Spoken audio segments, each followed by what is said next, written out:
yang terkandung di dalam video tadi? Ada yang bisa menerangkan? Ada yang bisa mengungkapkan apa kesimpulannya? Bapak Hidayat boleh. Dari video tadi saya dapat menyimpulkan bahwa kita sebagai pemerintah harus peduli terhadap disabilitas.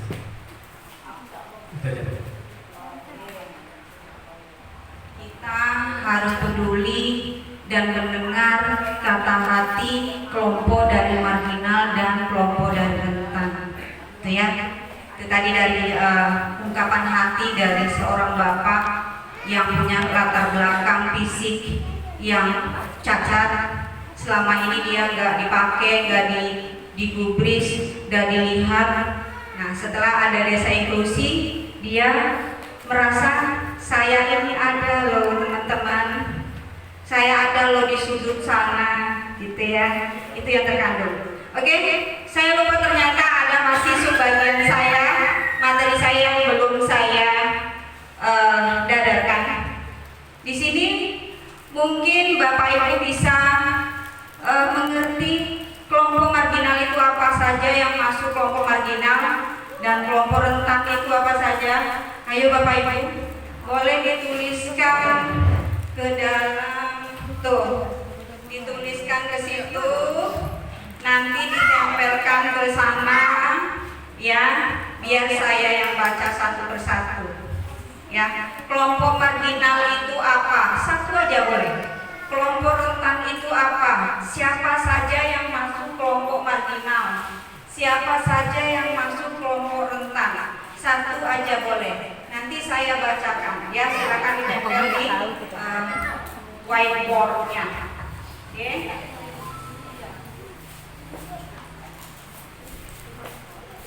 Ditulis sebisanya Ibu Bapak. Ya, kita sama-sama belajar di sini. Nanti kedepannya saya harapkan pemerintah berharap 30 peserta ini nanti kita pengkaderannya. Kita akan bentuk kader desa inklusif dan siapa yang menjalankan mandat ini akan diteruskan oleh Bapak Ibu semua yang hadir di sini. Gitu ya. Pertanyaannya saya ulangi kembali, kelompok marginal itu siapa saja? Siapa saja yang masuk kelompok marginal? Dan siapa saja yang masuk kelompok rentan? Kalau nggak tahu nggak apa-apa, saya nggak akan bakal marah. Ya, nggak akan bakal marah kalau Bapak Ibu tidak tahu, saya nggak marah. Itulah tugas saya di sini. Nggak tahu nggak apa-apa Ibu, lewatkan aja, lewatkan saja, ya. Nanti akan saya jelaskan kelompok marginal itu siapa saja, apakah dia seperti ini, seperti itu. Oke, yang tahu silakan tempel langsung jawabannya ke whiteboard situ ya. Oke, nanti akan saya bacakan satu persatu. Bapak Ibu yang nggak tahu nggak apa-apa, ya, yang tahu-tahu aja.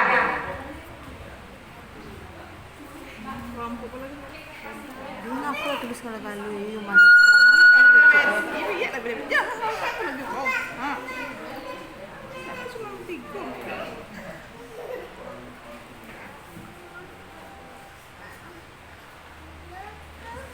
Ya, sebelum menunggu, jujur saja ku tak mampu.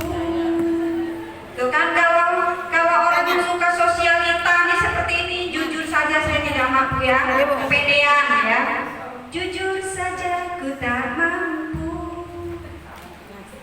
menghilangkan wajahmu di hatiku, walau malam mengganggu. Aku cinta padamu meski ku bukan yang pertama di hatimu, pasti cintaku terbaik untukmu. Meski ku bukan bintang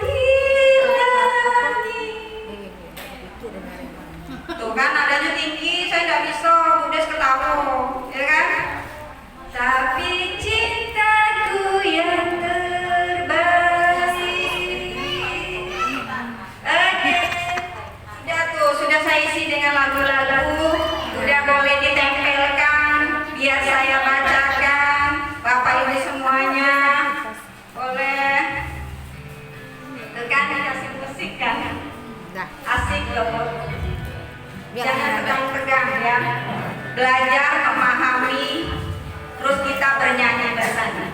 Jujur saja ku tak mampu hilangkan wajahmu di hatiku, mesti malah mengganggu. Hilangkan senyummu di mataku, ku sadari.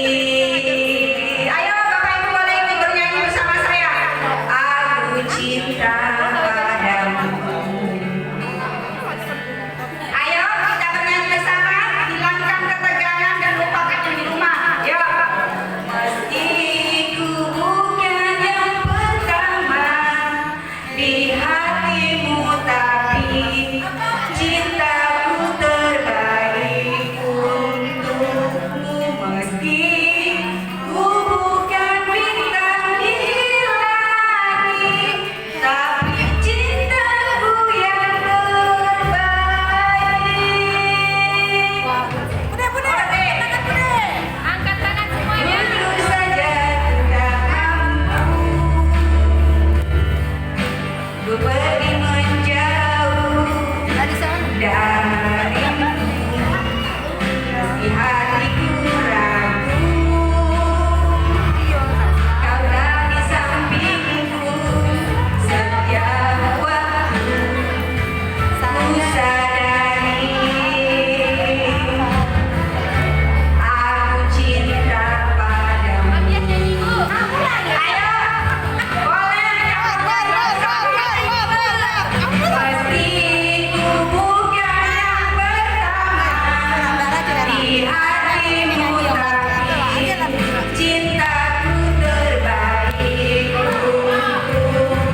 Meski ku bukan bintang di langit, tapi cintaku yang terbaik. Demi cinta saya kepada Bapak Ibu semua, saya hadir di sini agar kita semua lebih bermartabat, lebih dianggap, ya, cinta desa inklusif. Oke.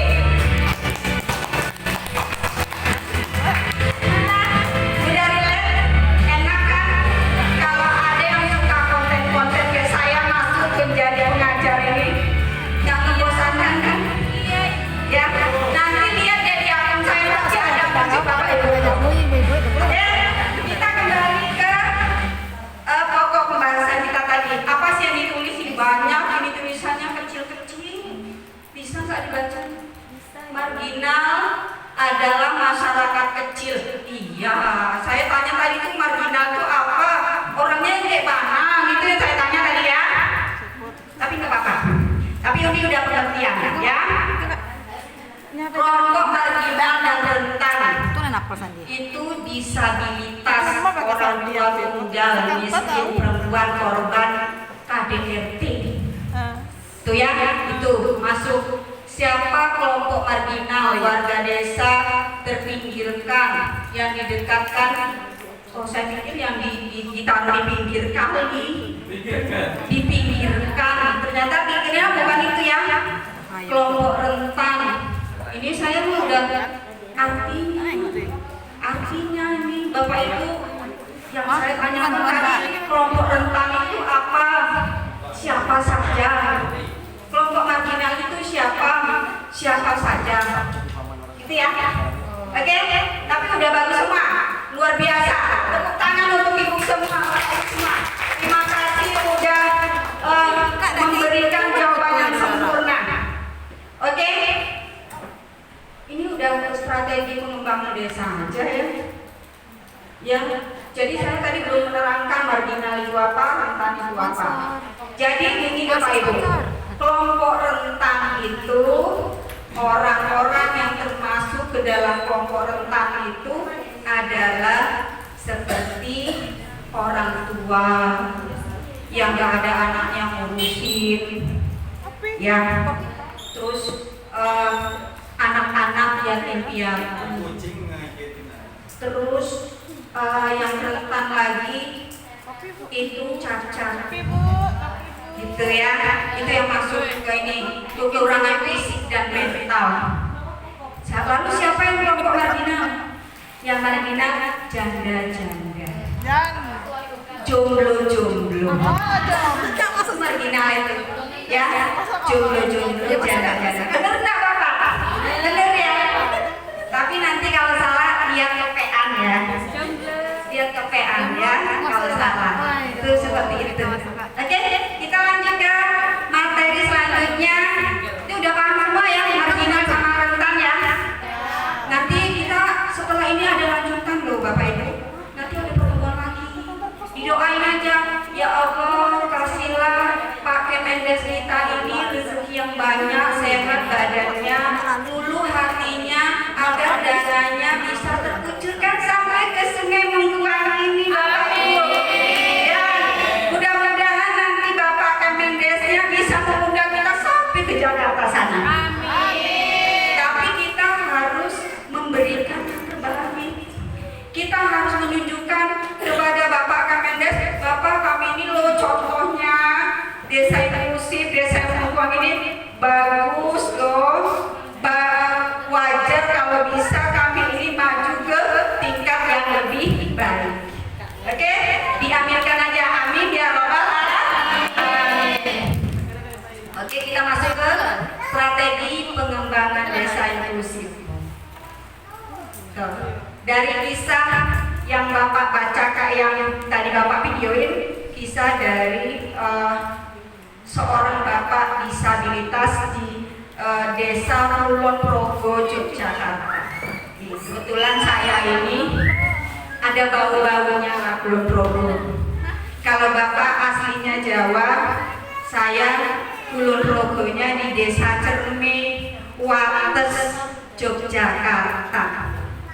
Ya, itu oke. Next. Oh iya, saya baru jadi pola kan. Jadi strategi pengembangan desa inklusif ini dibagi menjadi, untuk pencapaiannya dia dibagi menjadi 3 jalan. Ya, ada yang namanya jalan kebudayaan, jalan demokrasi, jalan pembangunan. Yang tadi sebelumnya sudah saya sampaikan ya Bapak Ibu ya.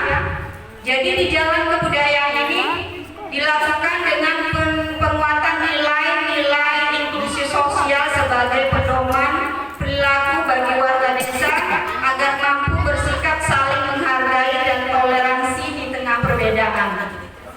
Itu ya. Jadi di desa inklusi ini nggak ada dia yang ngopi aja, ngeteh aja, tapi didengerin ya saya ngomong ya. Didengerin ya. Oke. Nanti saya tanya jalan budaya, kamu Bapak Ibu nggak tahu, ulang lagi dari awal. Ya kan? Jadi jalan kebudayaan ini nanti ada di post-test tadi. Ada nggak? Ada nggak pertanyaan ini tadi di post-test? Di pemberi tes. Ada ya? Diingat besok post-testnya harus 100 ya. Kalau 100 saya maju lagi besok. Ya. Oke. Jalan kebudayaan. Ya. Jadi ini jalan budaya ini dilakukan dengan penguatan nilai-nilai sosial sebagai pedoman perilaku bagi warga desa agar mampu bersikap saling menghargai dan toleransi di tengah perbedaan. Tuh ya Bapak Ibu ya, paham? Gak paham baca di bawah Google, searching. Ya, kok nggak tanya langsung saya? Nanti saya kena marah loh ya kan? Oke. Kedua, jalan demokrasi. Jalan pembangunan dilakukan dengan mengikut sertakan warga desa khususnya kelompok marginal dan rentan dalam perencanaan, pelaksanaan, dan pengawasan pembangunan desa. Itu ya, Bu Ingin. Tadi saya udah mengatakan seperti itu kan? Jadi kedepannya nanti gak ada ibu-ibu yang lain, apapun bentuk postur tubuhnya, apapun latar belakangnya, apapun kondisinya, apapun kebudayaannya, yang tidak tahu apa perencanaan desa, bagaimana pelaksanaannya. Itu Itu ya, tidak ada yang tahu. Tidak, maksud saya tidak boleh ada yang tidak tahu. Semua harus tahu. Dan tindak lanjut dari ini adalah mengawasi. Mengawasi. Jadi kalau ibu tahu rencananya tadi apa? Oh tadi tahun 2024 di Perpusara itu Musrembang ada perencanaan bangun jalan sekitar 1 kilo. Letaknya di situ, yang ngambil itu, yang melaksanakan itu. Kita lihat kapan dilaksanakan. Kita sama-sama ngawasi, gitu, ya? Oke? Nah, kembali yang ketiga, jalan pembangunan. Jalan demokrasi dilakukan dengan upaya tata kelola pemerintahan yang terbuka terhadap partisipasi, kewaspadaan gotong royong, dan peningkatan kesadaran warga khususnya kelompok marginal dan rentan yang ada di desa. Ya, jadi pembangunan di desa ini prasarana dan sarananya harus memikirkan juga nanti bisa nggak kira-kira ya jalan ini, gedung ini digunakan oleh kelompok marginal dan rentan, terutama rentan. Ya apapun prasarananya, misalnya di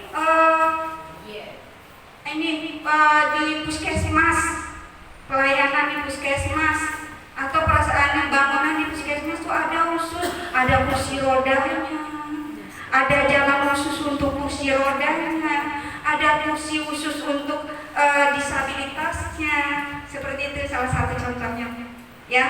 Atau di tempat-tempat sarana prasarana umum.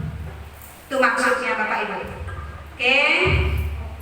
Itu strategi pengembangan desa ini sangat, yang tiga ini, jalan kebudayaan, jalan demokrasi, dan jalan pembangunan ini sangat menentukan apakah desa itu benar-benar sudah inklusi atau tidak.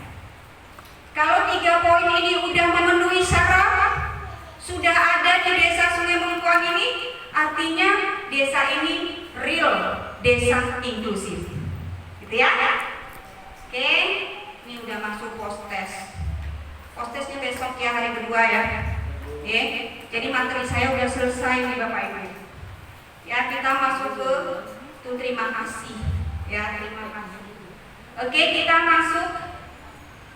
Ya, sebelum saya lanjut ke materi selanjutnya, ini jam saya kalau nggak mati ini jam 11:30 atau 10:30 ya? 10:30. Masih lama ya, masih bisa ngisi materi kedua ya, masih bisa ya. Kita padatkan aja sampai jam 12 ya. Nanti jam 12 kita istirahat, jam 1 teh udah ada di ruangan ya, biar kita sholat asarnya di rumah. Oke? Ya. Karena tidak ada pertanyaan, kita langsung aja ke teman saya yang cantik ini ya.